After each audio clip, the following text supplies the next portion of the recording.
Histórias do Caminho, os circos de Roma e a justiça divina.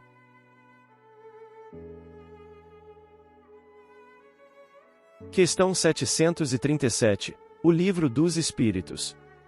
Parte 3ª, das Leis Morais, capítulo 06, da Lei de Destruição, Flagelos Destruidores.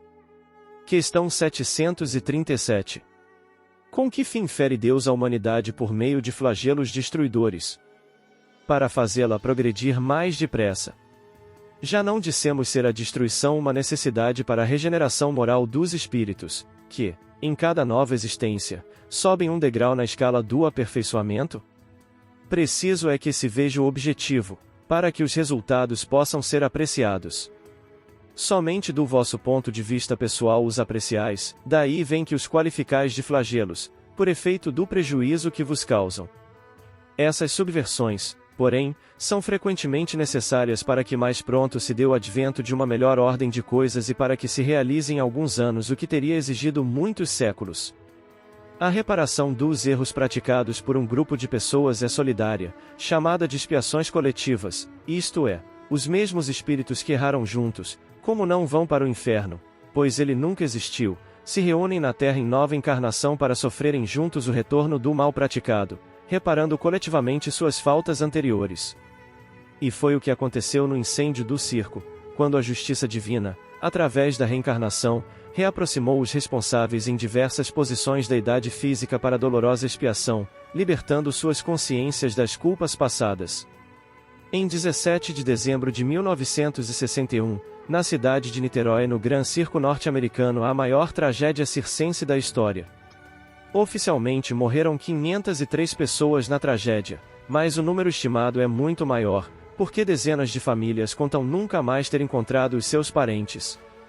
3.000 espectadores tiveram a passagem obstruída por grades e não havia saída de emergência. Cerca de 70% desse total eram crianças, que morreram queimadas, asfixiadas ou pisoteadas, muitas delas ficaram desfiguradas e mutiladas. O fogo ganhou rapidamente uma tenda que se verteu em uma arena infernal de fumaça e chuva de tecido em brasa. Tragédia no circo. Naquela noite, da época recuada de 177, o Aconselhum de Leão regurgitava de povo. Não se tratava de nenhuma das assembleias tradicionais da Gália, junto ao altar do imperador, e sim de compacto ajuntamento. Marco Aurélio reinava, piedoso, e, embora não houvesse lavrado qualquer rescrito em prejuízo maior dos cristãos, permitirá se aplicassem na cidade, com o máximo rigor, todas as leis existentes contra eles. A matança, por isso, perdurava, terrível. Ninguém examinava necessidades ou condições. Mulheres e crianças, velhos e doentes, tanto quanto homens válidos e personalidades prestigiosas, que se declarassem fiéis ao Nazareno, eram detidos, torturados e eliminados sumariamente. Através do espesso casario, a montante da confluência do Ródano e do Saone, multiplicavam-se prisões, e no sopé da encosta, mais tarde conhecida como Colina de Fourvière, improvisara-se grande circo, levantando-se altas paliçadas em torno de enorme arena. As pessoas representativas do mundo leonês eram sacrificadas no lar ou barbaramente espancadas no campo, enviando-se os desfavorecidos da fortuna, inclusive grande massa de escravos, ao regozijo público. As feras pareciam agora entorpecidas, após massacrarem milhares de vítimas, nas mandíbulas sanguessedentas. Em razão disso, inventavam-se tormentos novos. Verdugos inconscientes ideavam estranhos suplícios. Senhoras cultas e meninas ingênuas eram desrespeitadas antes que lhes decepassem a cabeça, anciães indefesos viam-se chicoteados até a morte. Meninos apartados do reduto familiar eram vendidos a mercadores em trânsito, para servirem de alimárias domésticas em províncias distantes, e nobres senhores tombavam assassinados nas próprias vinhas. Mais de 20.000 pessoas já haviam sido mortas. Naquela noite, a que acima nos referimos, anunciou-se para o dia seguinte a chegada de Lúcio Galo, famoso cabo de guerra, que desfrutava atenções especiais do imperador por se haver distinguido contra a usurpação do general Avídio Cássio, e que se inclinava agora a merecido repouso. Imaginaram-se, para logo, comemorações a caráter. Por esse motivo, enquanto lá fora se acotovelavam gladiadores e jograis, o patrício Alcio Plancus, que se dizia descendente do fundador da cidade, presidia a reunião, a pedido do propretor, programando os festejos. Além das saudações, diante dos carros que chegarão de Viena, dizia, algo tocado pelo vinho abundante, é preciso que o circo nos dê alguma cena de exceção. O lutador Setímio poderia regimentar os melhores homens, contudo, não bastaria renovar o quadro de atletas. A equipe de dançarinas nunca esteve melhor, aventou Caio Marcelino, antigo legionário da Bretanha que se enriquecera no saque. Sim, concordou Álcio, instruiremos Musonia para que os bailados permaneçam à altura. Providenciaremos um encontro de auroques, lembrou Pércio Níger. Auroques! Auroques! Clamou a turba em aprovação. Excelente lembrança! Falou Plancus em voz mais alta, mas, em consideração ao visitante, é imperioso acrescentar alguma novidade que Roma não conheça. Um grito horrível nasceu da Assembleia. Cristãos às feras! Cristãos às feras! Acerenado o vozerio, tornou o chefe do conselho. Isso não constitui novidade. E há circunstâncias desfavoráveis. Os leões recém-chegados da África estão preguiçosos. Sorriu com malícia e chasqueou. Claro que surpreenderam, nos últimos dias, tentações e viandas que o próprio Lúculo jamais encontrou no conforto de sua casa. Depois das gargalhadas gerais, Álcio continuou, irônico. Ouvi, porém, alguns companheiros, ainda hoje, e apresentaremos um plano que espero resulte certo. Poderíamos reunir, nesta noite, aproximadamente 1000 crianças e mulheres cristãs, guardando-as nos cárceres. E, amanhã, coroando as homenagens, ajuntá-las-emos na arena, molhada de resinas e devidamente cercada de farpas embebidas em óleo, deixando apenas passagem estreita para a liberação das mais fortes. Depois de mostradas festivamente em público, incendiaremos toda a área, deitando sobre elas os velhos cavalos que já não sirvam aos nossos jogos. Realmente, as chamas e as patas dos animais formarão muitos lances inéditos. Muito bem. Muito bem. Rugiu a multidão, de ponta a ponta do átrio. Urde o tempo, gritou Plancus, e precisamos do concurso de todos, se não possuímos guardas suficientes. E erguendo ainda mais o tom de voz, levante a mão direita quem esteja disposto a cooperar. Centenas de circunstantes, incluindo mulheres robustas, mostraram destra ao alto, aplaudindo em delírio. Encorajado pelo entusiasmo geral, e desejando distribuir a tarefa com todos os voluntários, o dirigente da noite enunciou, sarcástico e inflexível. Cada um de nós traga um, se essas pragas jazem escondidas por toda a parte, caçá-las e exterminá-las é o serviço da hora.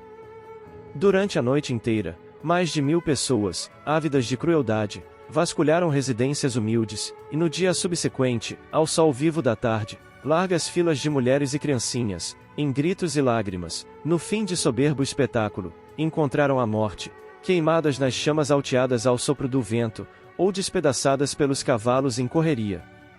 Quase 18 séculos passaram sobre o tenebroso acontecimento. Entretanto, a justiça da lei, através da reencarnação, reaproximou todos os responsáveis, que, em diversas posições de idade física, se reuniram de novo para a dolorosa expiação, a 17 de dezembro de 1961, na cidade brasileira de Niterói, em comovedora tragédia num circo. Irmão X.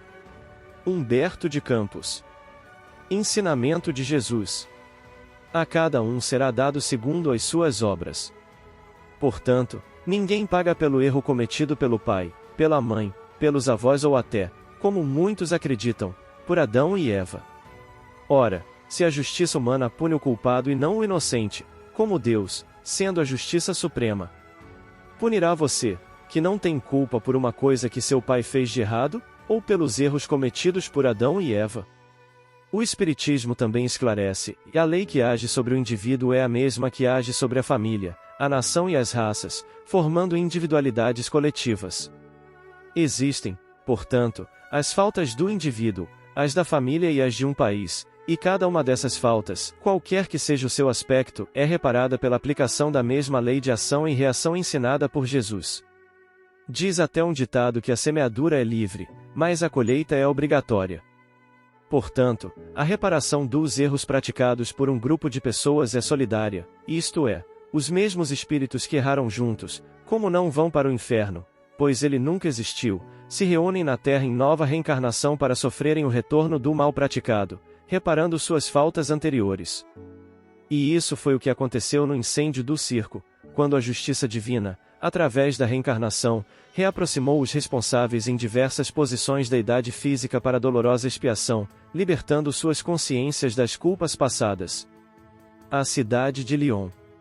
Um pouco sobre a importante cidade de Lyon, onde reencarnou Jan Hus como Hippolyte Léon Denisard Rivail, o codificador da doutrina dos espíritos, que em respeito à obra que de fato pertence aos espíritos, assinou com seu nome de quando viveu e foi um sacerdote druida nas Galhas, portanto Allan Kardec.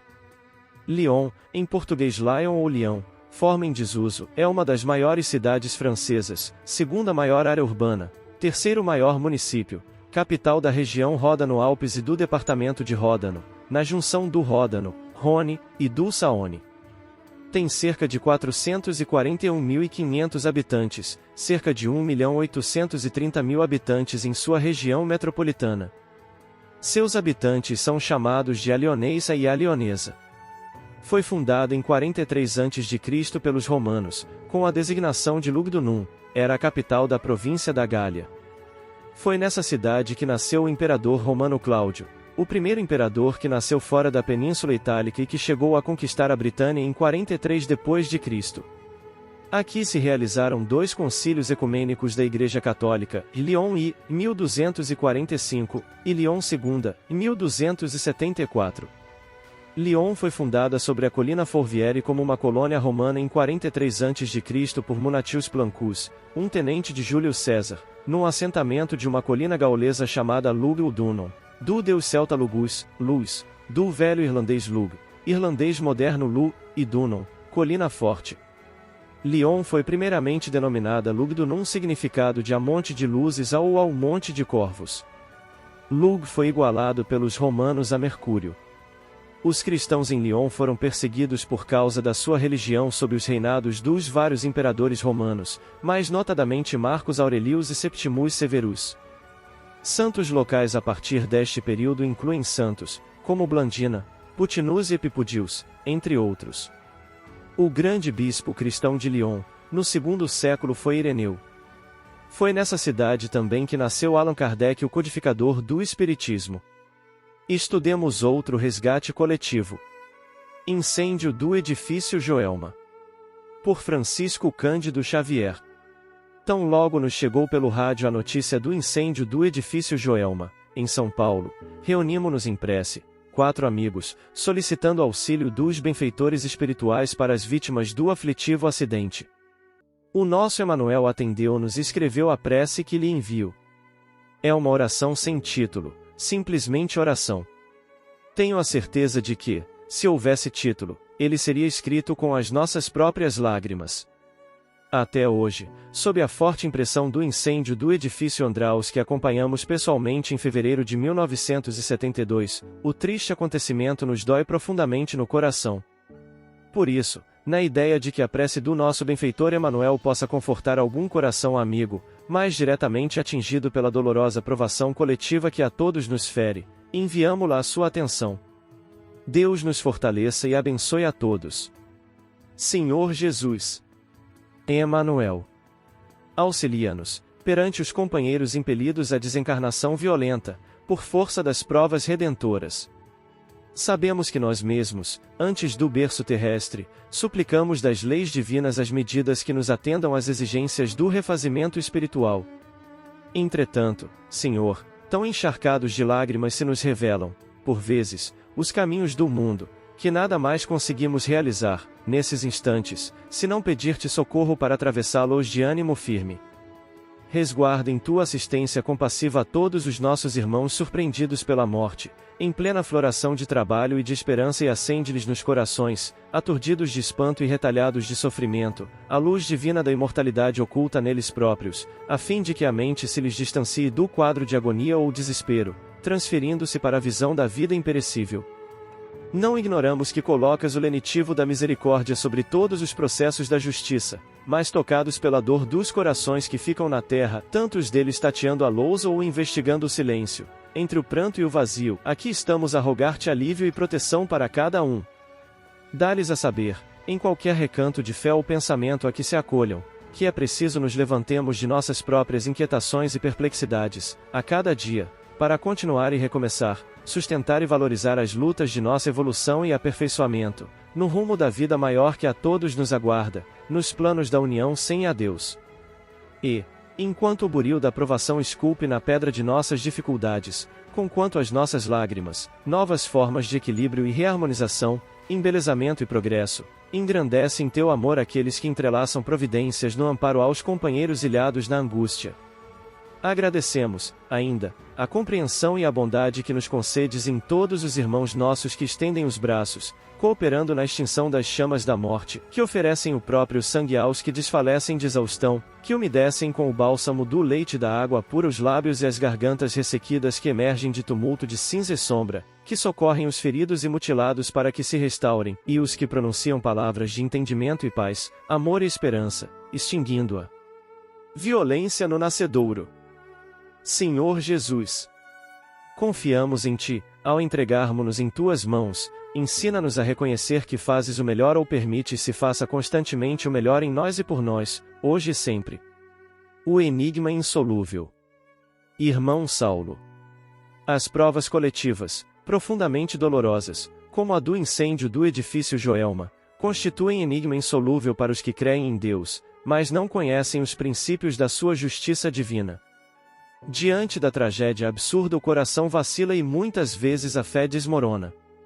Como pode Deus castigar assim as criaturas humanas ou até mesmo permitir ocorrências dessa espécie?